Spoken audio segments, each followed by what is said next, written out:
வணக்கம். இன்னைக்கு ராகி, கோதுமை, நாட்டு சர்க்கரைய வச்சு தோசை எப்படி சூப்பரா செய்யறதுன்னு பார்க்கலாம் வாங்க. குழந்தைங்க ஸ்கூல் விட்டு வந்ததும் ஈவினிங் ஸ்நாக்ஸுக்கு ஈஸியா சட்டுன்னு செஞ்சு குடுத்துடலாம். ராகி 4 ஸ்பூன் எடுத்திருக்கேன். கோதுமை மாவு ஒரே 1 ஸ்பூன் எடுத்திருக்கேன். 3 ஸ்பூன் நாட்டு சர்க்கரை எடுத்திருக்கேன். அதே ஸ்பூன்ல இந்த நாட்டு சர்க்கரையில கல், மண் எதுவுமே இருக்காது. அதனால நான் டைரக்ட்டா நாட்டு சர்க்கரைய போட்டுட்டேன். அப்படி இல்லைன்னா நம்ம வெல்லமோ நாட்டு சர்க்கரையோ தண்ணி ஊற்றி கரைச்சி ஊற்றிக்கலாம் வடிகட்டி.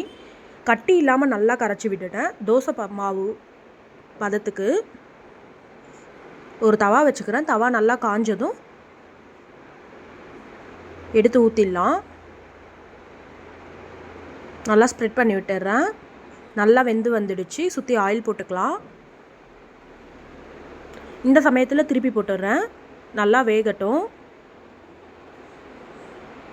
எடுத்துடலாம். சூப்பரான ஈவினிங் ஸ்நாக்ஸ் ரெடி. நீங்களும் இதை வீட்டில் ட்ரை பண்ணி பாருங்கள். டேஸ்ட்டு சூப்பராக இருக்கும்.